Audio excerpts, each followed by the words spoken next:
Honourable members, item numbered 7. Comment on the statement made by the Minister responsible for Finance, Dr. Kesiel Atoba Forson.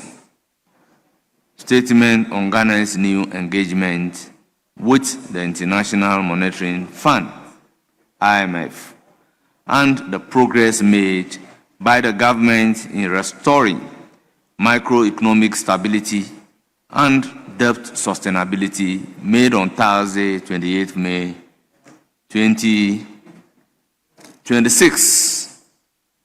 Honourable members, I'll proceed to give the floor to Honourable Kojo Opon Nkrumah. Timekeepers, are you ready? It is 5 minutes. Timekeepers. Yes.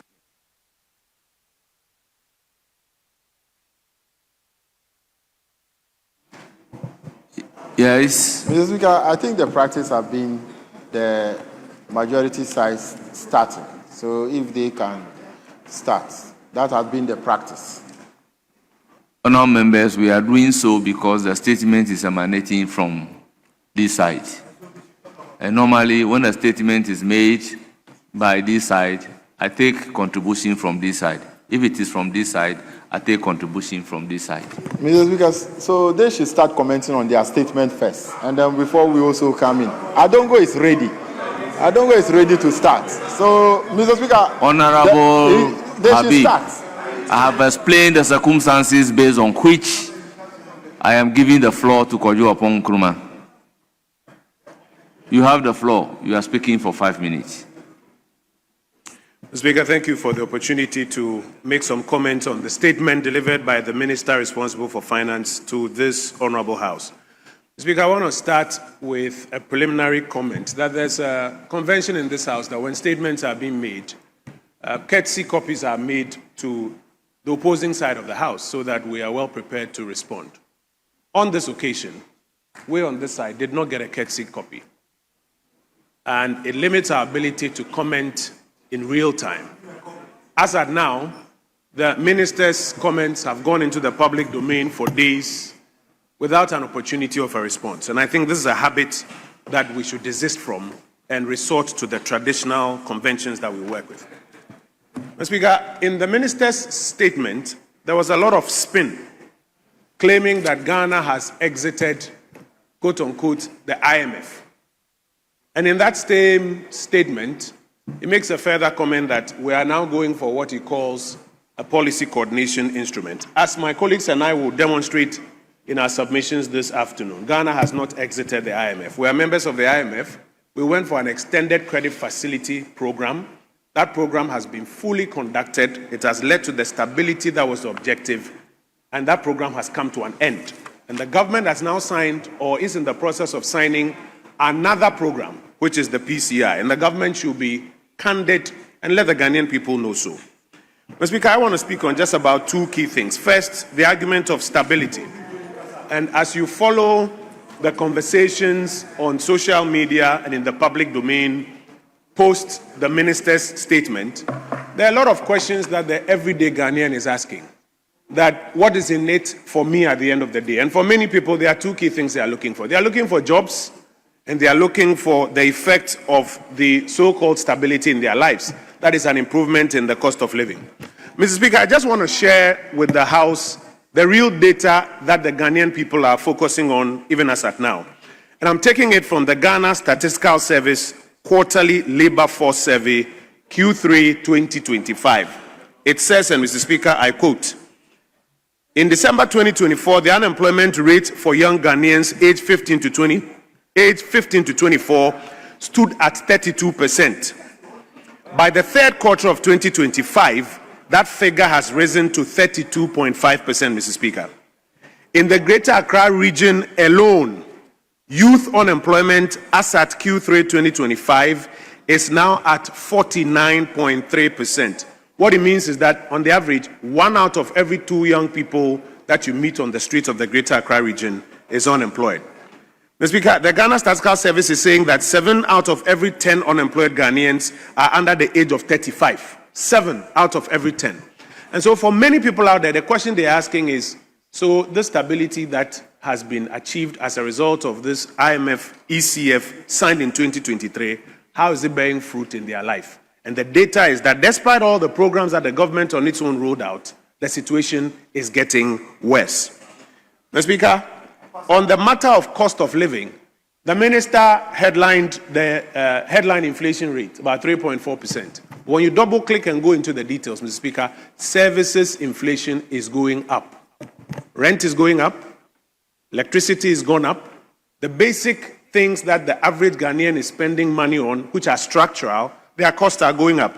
And so the Ghanaian is asking the same question that, so this so-called stability, how is it impacting their lives at the end of the day? My final point, Mr. Speaker, in these 5 minutes that you have given me. The minister and the government spend a lot of time talking about the taxes that they have abolished. But we have been here in this chamber when they have brought about 8 other taxes and caused this House to pass. And despite the passing of these 8 other new taxes, they have still not been able to meet the revenue to GDP target which this government promised us. It is a reason for which they are not able to meet the expenditure commitments and as a result claim that they have been fiscally disciplined. And so, Mr. Speaker, for us on this side of the House, we hear the minister when it comes to rattle the numbers here. But as we keep saying, the numbers that the Ghanaian people are watching in their day-to-day lives are actually getting worse. Youth unemployment in Greater Accra is now 49%. And youth unemployment across the country is worse than this government inherited it at the beginning of it. The Ghana Statistical Service Quarterly Labor Force Survey Q3 2025. I've just read it to you. Maybe you are not listening. I've just read it to you. Those are the numbers that people are looking at. I thank you, Mr. Speaker, for the opportunity.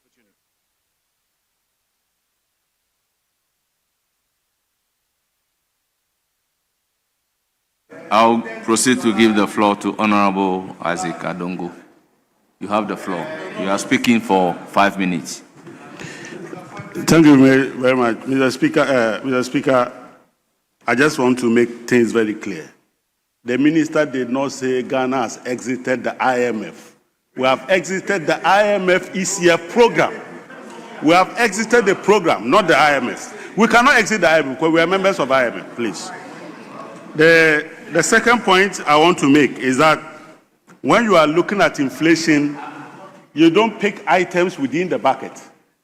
It's a basket of goods and services, and you are looking at the average of all of them.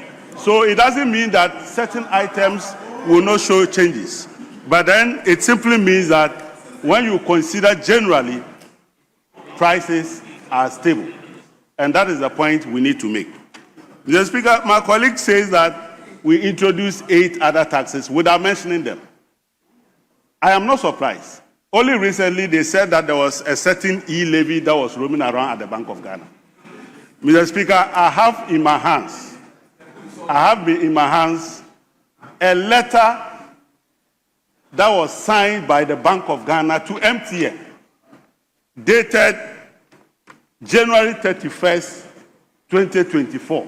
NDC was not in power in 2024. January.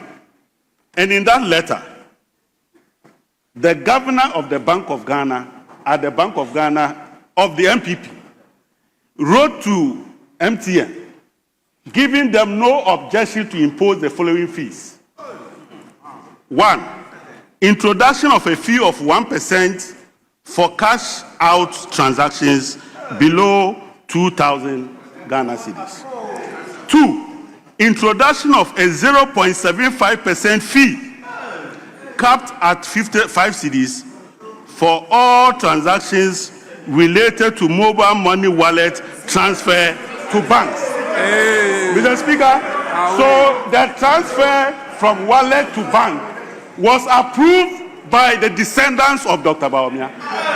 Mr. Speaker, this is very appalling that this is the kind of leadership you are providing this country. That the leader of this house, in the minority, does not know that levies are imposed by this house. And they are not imposed by a certain letter, by a certain organization. And that he sat here, we never brought any e-levy to this house. In fact, we abolished it. We have not come here with e-levy. and somehow he sees a letter somewhere and impugns that this House has brought back e-levy. Mr. Speaker, the people of Ghana has already shown them that their credibility is the reason they voted them and put them where they are. And for them to go around lying to the people of Ghana that somehow or another some 0.75 e-levy has metamorphosed into this country from the Bank of Ghana. The letter is here. And I'm willing to table this letter so that you will now know that they are the people who impose double e-levy. They imposed e-levy in this House, went to Bank of Ghana, imposed 2 e-levies, and they are now turning around to say that we have imposed. They imposed e-levy in this House, went to Bank of Ghana and imposed another 2 e-levies, one for cash out and one for wallet to bank transactions. Mr. Speaker, and these are the people who went to held press conference. Mr. Speaker, I want them to hold another press conference when we are done to apologize to the people of Ghana, because deception and falsehood has no place in our governance. And the people of Ghana are watching you. Go out and do needful and tell them that you got it wrong, there was no such e-levy, and that you manufactured an e-levy that doesn't exist. But Mr. Speaker, whether we like it or not, the economy is far better than we inherited it. Mr. Speaker, he wants to know what is in it for us. What is in it for the people of Ghana is that they no longer buy $1 at 15, 17 cedis. That is what is in it for them. He wants to know what is in it for him. What is in it is that they are no longer buy a bag of maize for 1,000 but 300 cedis. That is what is in it for them. But also what is in it for them is the fact that the whole country has been turned into a construction site. And we are developing this country in a manner that has not been witnessed since the days of Dr. Kwame Nkrumah. And that is what it is in it for us. And at the end of the day, Mr. Speaker, the people of Ghana have seen the difference. Ghana for we know which one is heavy. And the people will continue to keep them where they belong because they messed out our lives and we are beginning to take our lives back. Ghana is back and the economy is back and we are not going back. As the minister said, Ghana will not go back to IMF after this terrible experience that we have had since 2022. Thank you, Mr. Speaker.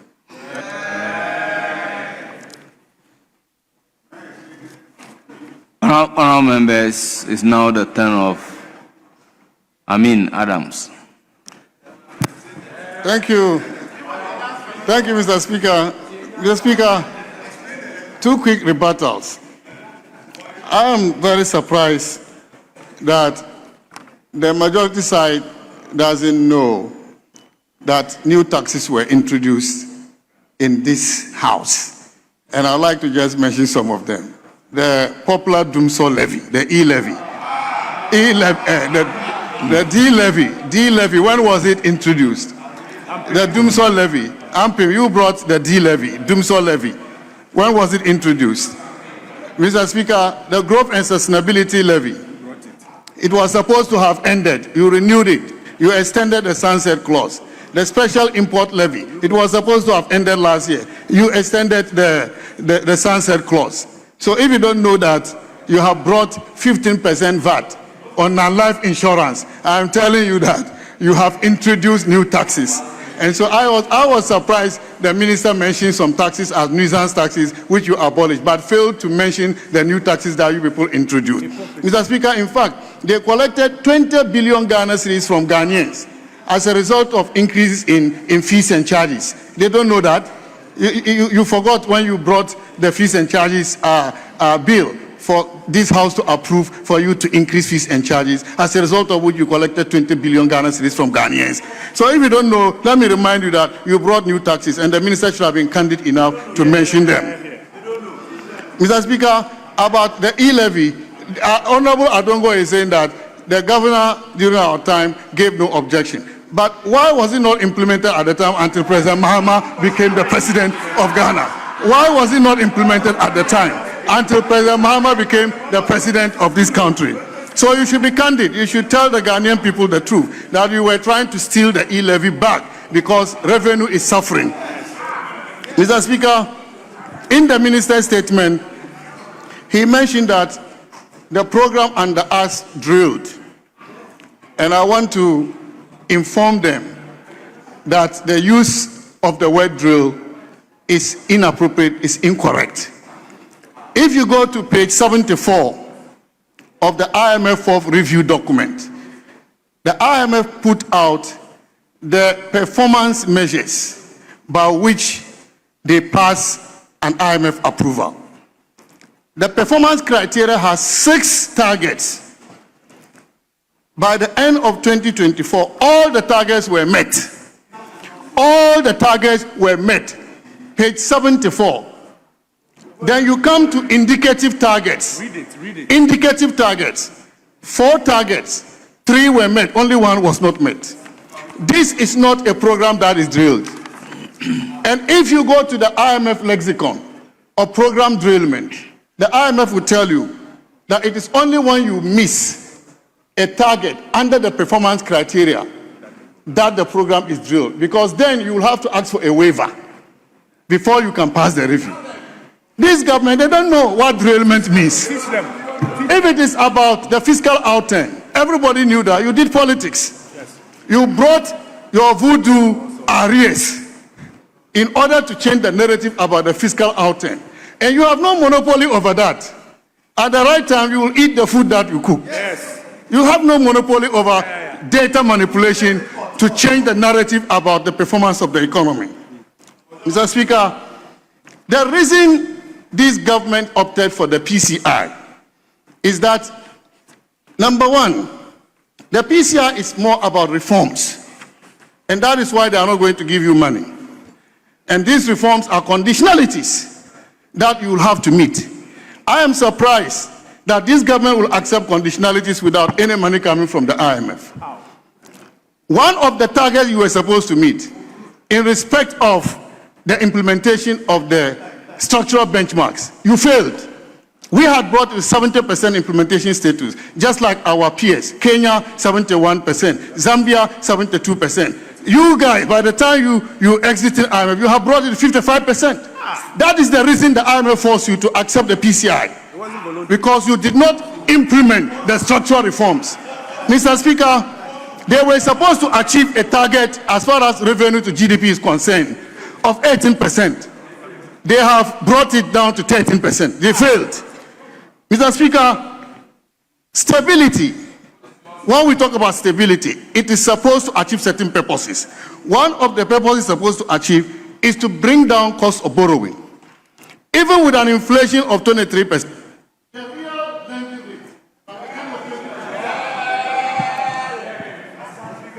Honourable members, it's now the turn of Minister responsible for education, Honourable Haruna Idrisu. You have 5 minutes.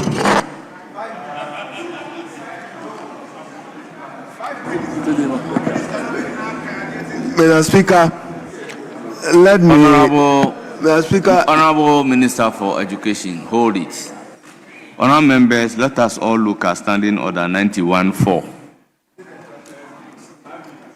The head note is Statement by the Speaker and Minister.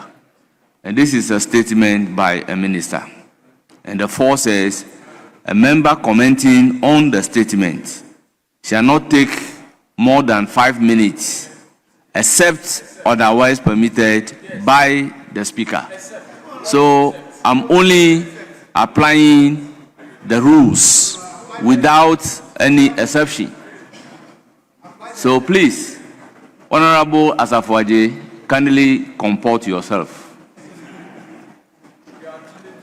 Honorable Minister responsible for education, you have the floor. Mr. Speaker, thank you very much. Mr. Speaker, the Honorable Minister for Finance, the Honorable Ay3, undoubtedly have a strategic approach to Ghana's economic growth and recovery. And that is exactly what has been achieved in the last 1.5 years. And Mr. Speaker, let anybody challenge me and challenge this House that Ghana has not achieved economic stability under Minister Ay3. Let anybody, including the IMF, that Ghana has achieved stability. Inflation, which was hovering 54 to 23% between 2022 and 2023, is 3.8%. Fact.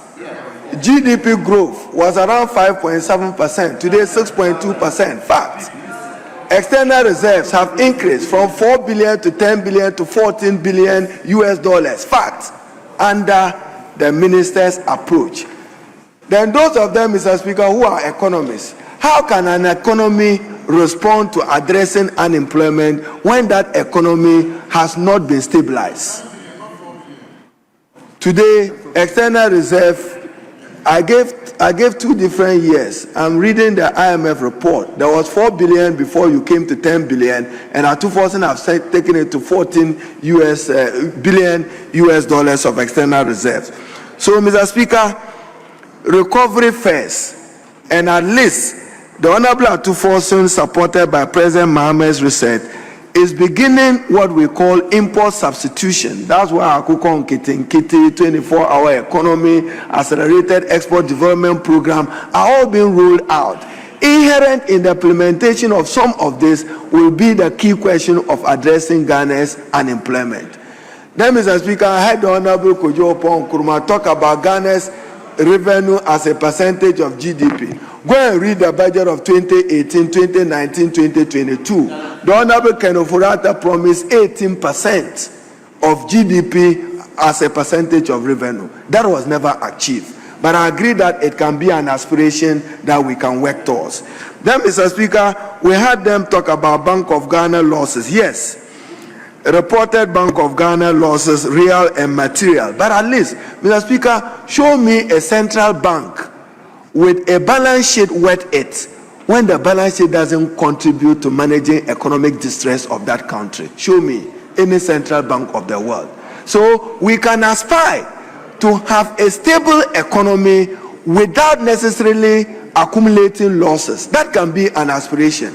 But at least, Mr. Speaker, fact again is that during the tenure of the previous government, the Bank of Ghana made significant losses between 2022, 2023, and 2024. You can talk about the numbers. In some year, 9 billion.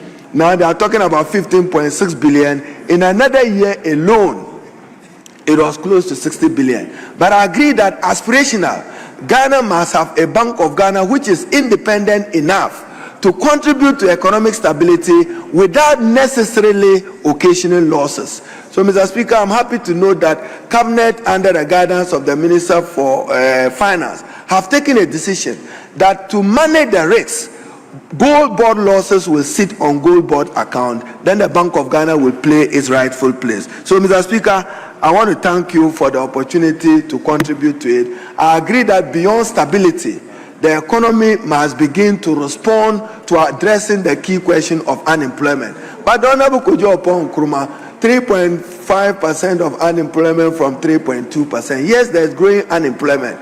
We could not, for instance, the cocoa sector, Mr. Speaker, heavily indebted. So this government, take money and go and buy cocoa too. This, you couldn't do it. Just take money and go and buy cocoa. You couldn't do it. And then you collapse the cocoa board into economic distress with over-indebtedness and inefficiency. That is what we are trying to do. Mr. Speaker, imagine that cocoa board today is in distress. How could that happen? How could that happen if not mismanagement? So, Mr. Speaker, I think that the Honorable Minister Forson is on course. Then finally, Minister Atuforson, when Kojo Oppong is talking about exiting, what the Honorable Finance Minister has done.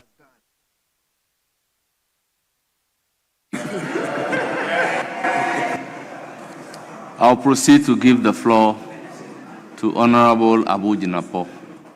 You have 5 minutes. Mr. Speaker, thank you for the opportunity. And Mr. Speaker, let me say very straightforward that if the Minister for Finance and the Ministry of Finance wants to know how the national economy is being managed and how the economy is doing, Mr. Speaker, they shouldn't go far. They should just talk to their colleague ministers in cabinet. And if they were in doubt, they should talk to their backbenchers in this house on the majority side. Mr. Speaker, if they spoke to their colleague ministers in cabinet, they will find that ministries are struggling today because the Ministry of Finance is not funding ministries to be able to discharge their mandate, particularly the Ministry of Education. They should compare the funding President Akufo-Addo gave to the Ministry of Education to the funding that is being given to the Ministry of Education today. Mr. Speaker, it's trite, it's fact that as a result of COVID, GDP growth in the United Kingdom fell by 3.5%, in Canada by 5%, in Germany by 5%. Mr. Speaker, and then indeed, at the time the Akufo-Addo administration was leaving, inflation was on a downward trend. Mr. Speaker, growth was surging. The economy was indeed recovering as a result of the post-COVID-19 economic recovery plan and program that the Akufo-Addo administration implemented. Mr. Speaker, but as we say, we've heard enough of the complaints, we've heard enough of we inherited this, we inherited that. It is 18 months into your administration. If you say the economy is not good, fix it. Mr. Speaker, and fixing it means what? Fixing it means, Mr. Speaker, as we speak today, growth of the agricultural sector, the Akufo-Addo government handed over to the Mahama administration, January 2025, Mr. Speaker, was 9.3%.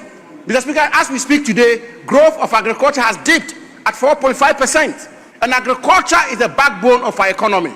Mr. Speaker, industry, the Akufo-Addo administration, January 2025, handed over, Mr. Speaker, an industry growth of 9.7%. Today is 7.2%. Ministry of Finance, the statistics are clear.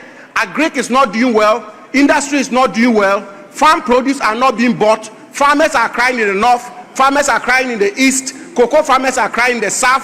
Mr. Speaker, Ghana Statistical Service, indeed, working with a company called Agri-Food Security Monitor Report, has reported, Mr. Speaker, that in 2026 February, grains have not been bought across the country. And government disbursement, so-called disbursement of 200 million Ghana cedis. Mr. Speaker, this parliament approved it. The money has not been disbursed. Mr. Speaker, the Minister of Finance Council tell us this is doing well, that is doing well. And yet on the streets of Ghana, in the ministries, departments and agencies of our government machinery, the Minister for Finance and the Ministry of Finance is being classified as the minister who will not pay. Minister, I will not pay. Minister for Education wants to recruit teachers. I won't pay. He wants to recruit nurses. Minister for Health, I won't pay. Mr. Speaker, indeed, an economy does well when it generates jobs. And this government's flagship program, the 24-hour economy, Formula 133, where they committed to ensure that we have a 24-hour economy, to grow this economy and generate jobs for the teeming unemployed youth of our country. Mr. Speaker, the 24-hour economy, Yamutu, is collapsed and unemployment is getting worse. And so, Mr. Speaker, let me conclude and say to the Minister for Finance to his face, he's not here, his deputy is here, that the economy is not doing well as they want us to believe. Mr. Speaker, I'm in Ghana. I'm in Ghana where Ghanaians are paying high electricity bills, where they are paying high water bills, where unemployment is worse, where teachers are not being employed, where nurses are not being employed, where cocoa farmers have taken a haircut, where fuel prices skyrocketing. Mr. Deputy Minister for Finance, get on the streets. Get on the streets and talk to Ghanaians. You may turn out the data because the data will help with a certain presidential ambition. But on the ground, Mr. Speaker, it is not as well as it is in the Ministry of Finance. We expect the Minister of Finance to have come here to deliver a statement on the 24-hour economy, and he failed. I thank you, Mr. Speaker.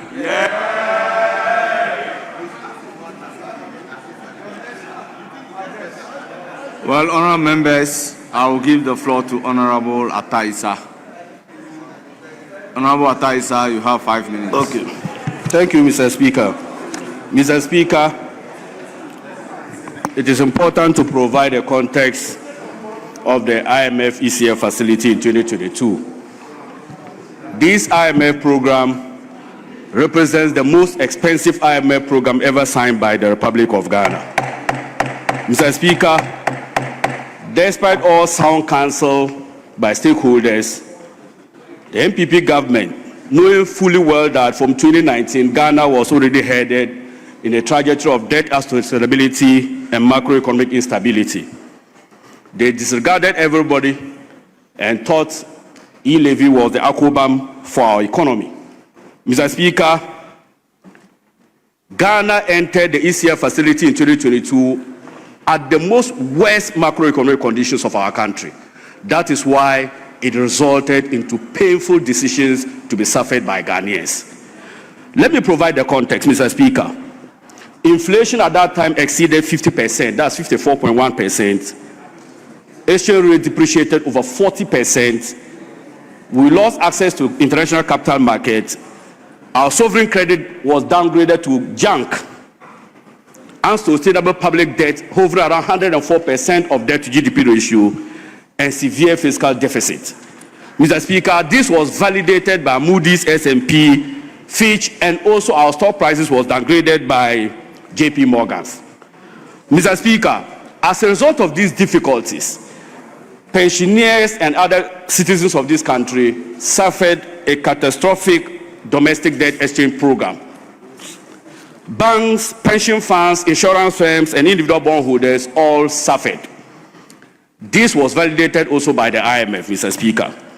Mr. Speaker, in contrast, in 2025, we saw GDP bouncing back to a positive growth of 6% and above. Non-oil GDP at 7.6%. And in fact, Ghana is now in the league of macro stable economic and emerging markets in Africa. Ghana did 6.6% in 2025. South Africa grew at 1.5%. Nigeria grew at 3.2%. Kenya grew at 5%. Rwanda grew at 7%. And Ethiopia grew at 6.5%. And these are the leading nations in terms of stability in Africa. Inflation also declined. Let me not worry you about that. Mr. Speaker, let me now take my attention to the debt to GDP reduction. As a result of the domestic debt exchange program and the prudent management of our fiscals and the exchange rate stability, we reduced the public debt to GDP ratio from 61.8% to 44%, as validated by the IMF in its 5th annual review.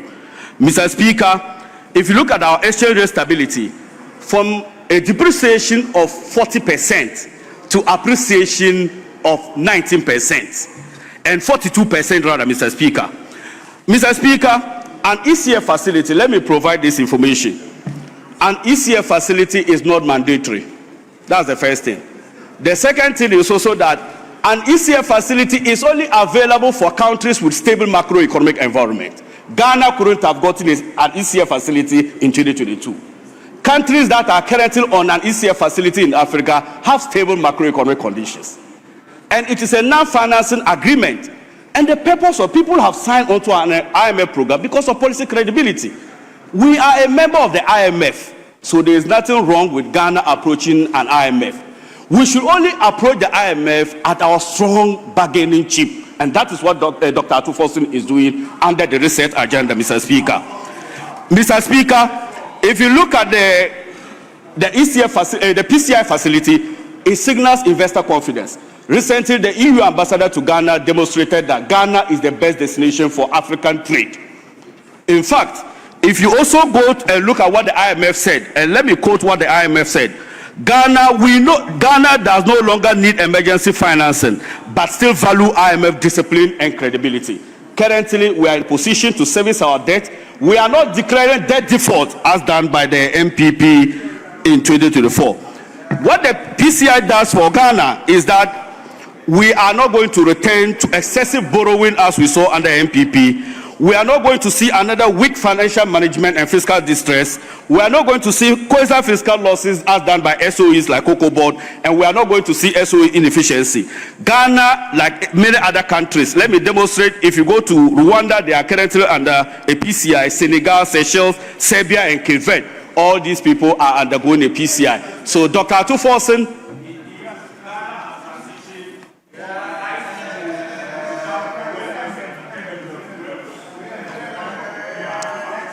it's now the turn of Muhammad Tia Kabiru.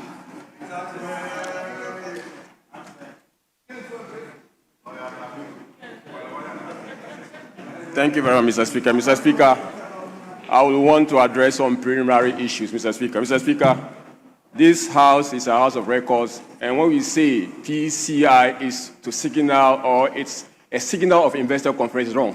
It is supposed to give policy credibility. And when you are looking for policy credibility, it means that you want to actually get investors to come into to invest in your country. So the two has to be steady and we know them. Mr. Speaker, the second misconception. Mr. Speaker, in this house, we are young. We may not know what has happened in the 1990s, but the records are clear that the worst form of economic records was recorded during the period of palm scat. So when we want to posit the record, we must again stay to the fact. Mr. Speaker, but the minister, I heard the minister the other day came to this house. The minister came to this house with a statement that I thought the minister would have, at least, with the greatest of respect, Mr. Speaker, present a statement that will give hope post the Extended Credit Facility Program. Mr. Speaker, the minister started by stating some facts. He stated that we went to the IMF in July 2022, Mr. Speaker, and the reason was that there was gross mismanagement of the economy.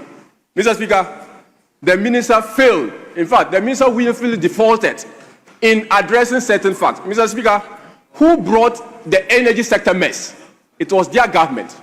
They negotiated contracts that were pay or take, that left out with huge debts.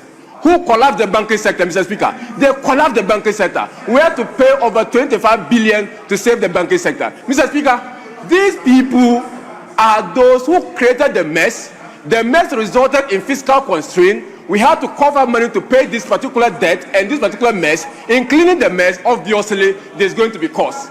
Mr. Speaker, they failed to admit the mess. Mr. Speaker, we will remind them that it was your mess that created the fiscal constraint. It was your mess that ballooned our debt because we had to save the Ghanaian economy. Mr. Speaker, they went ahead to say that this economy has grown by some 100 billion mark, and they proceeded to say that we are the 8th in Africa. Mr. Speaker, what he failed to address, that Ghana had reached the 8th economy in Africa in 2024. It is not in their regime that we achieved that mark. So why do you choose to present the record of 2024 as if they were records in 2025?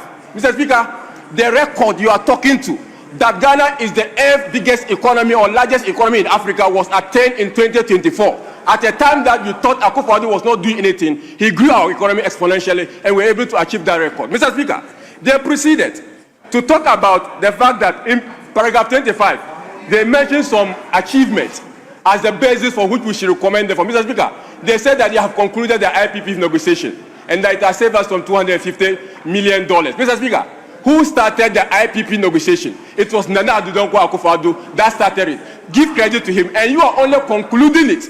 And you want us to praise you for concluding something that the previous government had thought through and has started. Mr. Speaker, they are again saying that they have audited arrears, and that is an achievement. Mr. Speaker, in 2018, this NDC MPP government audited arrears, and that is something not new. So, Mr. Speaker, when they come and they are talking about growth, Mr. Speaker, let me remind them that in 2024, they inherited a growth of 5.7% of GDP.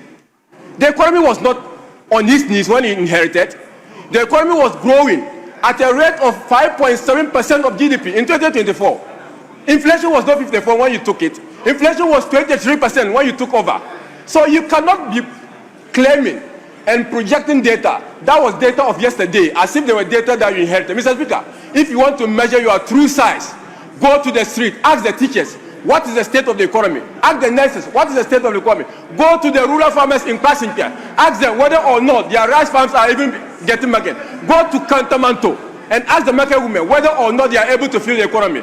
These are the factors you need to consider. Don't pat yourself in the back and think that you are doing something significant. Mr. Speaker, if there is any monumental failure of a government in terms of the management of the economy, in terms of the hardship, in terms of the mismatch between the data and the reality, it is this government. For what use will the data make to you when the people are not able to feel it in their pocket? Mr. Speaker, this government is a mess, it's a scam, and we need not to tolerate that. The PCE is bereft of ideas. They have not even stated the conditions, which include conditions. Mr. Speaker, they must come again to this house with a better statement. Mr. Speaker, thank you so much for the statement.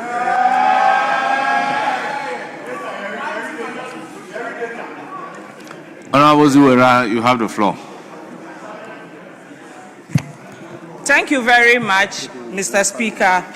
Thank you for the opportunity to contribute to the statement made by the Honorable Minister of Finance to this House on Ghana's conclusion of its 3 billion extended credit facility from the IMF. Mr. Speaker, in spite of the IMF Executive Board assessment, which was very favorable to Ghana, the Finance Minister still found it necessary to come and brief this House on progress and what that means for us.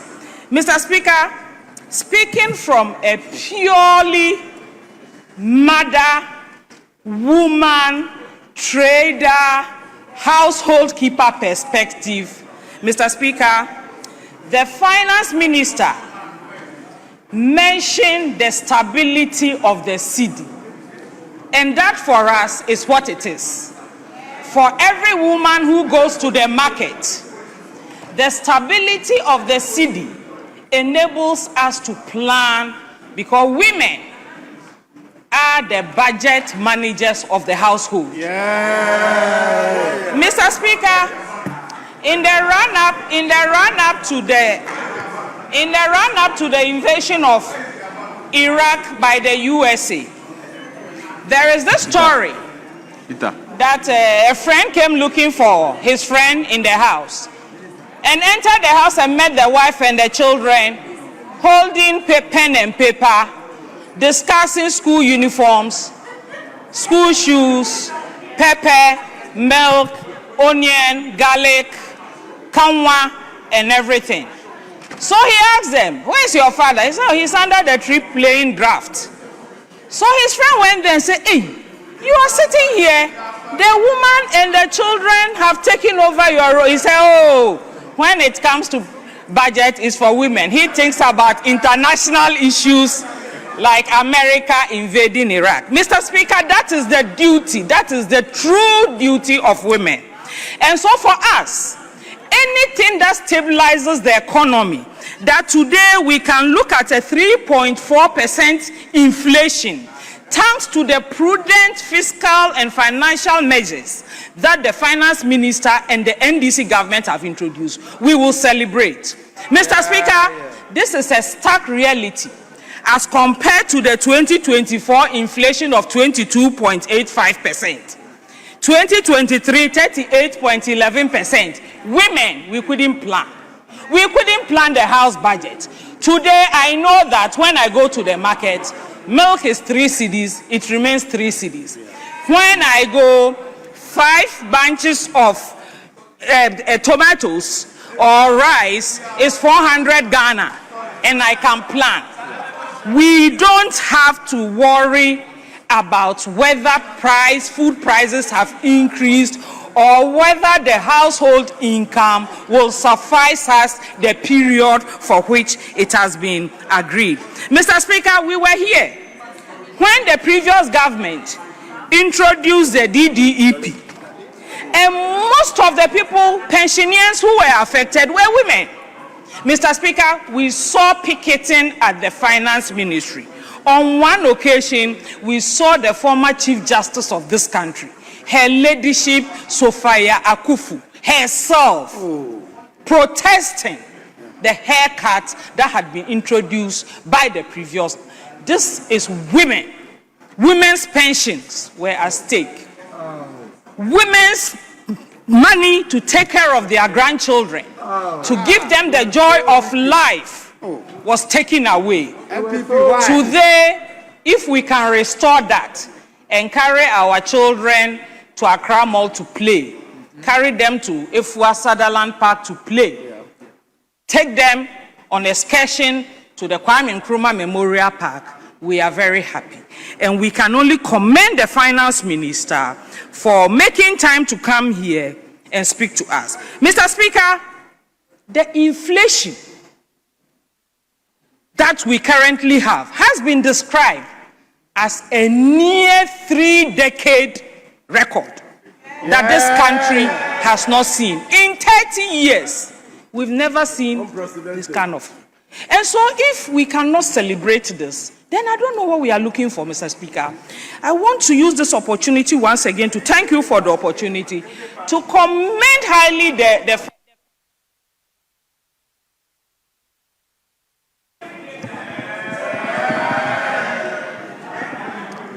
Honourable members, I'll proceed to give the floor to Honourable Dominic Nitiwu. You have the floor.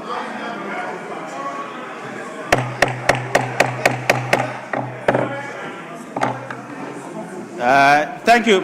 Thank you, Mr. Speaker. Mr. Speaker, I'm glad that my colleague rose up and spoke on behalf of women. But I'll be glad if she can go with me tomorrow to Salaga, the capital of her constituency, to show me where the Women's Bank is located. I want to know, all of you one by one, all the NDC MPs one by one, I want you to go with me to your constituencies to show me where the Women's Bank is located. It sums up clearly how you feel about women. It sums up clearly what you think about them. It sums up clearly the intention you have about them. None of it is noble. You make lofty promises and you are not willing, Mr. Speaker, to fulfill a single one of them. I want all the NDC MPs to go with me to their constituencies to show me where the Women's Bank is located. In fact, I want you to go with me to Accra and show me where the headquarters of the Women's Bank is located. But Mr. Speaker, I hold in my hand the Bank of Ghana Monetary Policy Committee press release on 20th of May 2026. And they state that from December 2025 to February 2026, the debt stock of Ghana rose by 33 billion. December, that is January, 2 months, you increase the debt stock by 33 billion, and you come and write to us that you are managing the economy well. If this is what Akufo-Addo was doing by 8 years, you would have made the debt at over 1 trillion. Yes. Mr. Speaker, today, after all these statements, I want to find out what story will you give the nurses of this country? In fact, what are you going to tell me in 2028? Where is the automatic posting for nurses? What will you tell them? That you cannot employ them? You are not paying them? Mr. Speaker, what will you tell the teachers?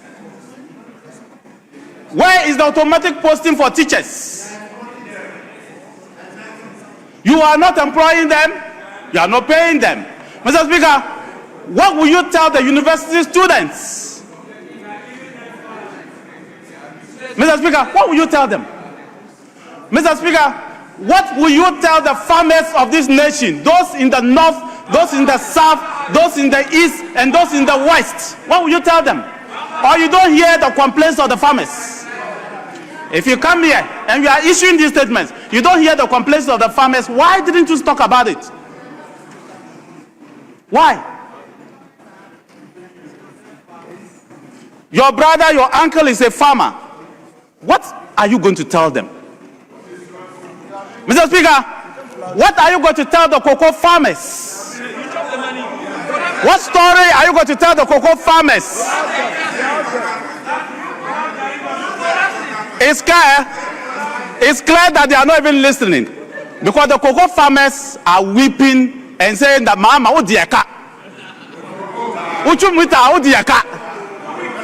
and that is the truth. You promised them 6,500 cedis per ton, and today what are you giving them? Mr. Speaker, what are you telling the cashew farmers?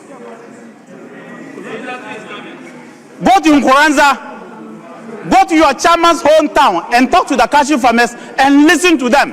Mr. Speaker, they wanted you to say something about it. Mr. Speaker, generally, what will you tell the ordinary Ghanaian? That is what I expected this statement to answer. What message are you are talking to yourselves. The figures you are mentioning are to yourselves to make you happy. But the ordinary Ghanaian is not happy at all. Today I bought a ball of kenke at 7 cedis. Yes. In fact, I can take you there. I can take you there. I promise on my honor that I can take you there.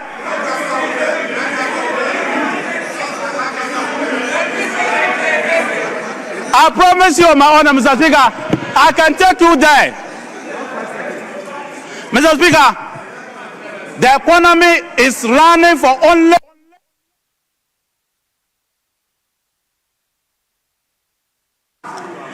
Honourable members, it's now the turn of Honourable Ampim. You have 5 minutes.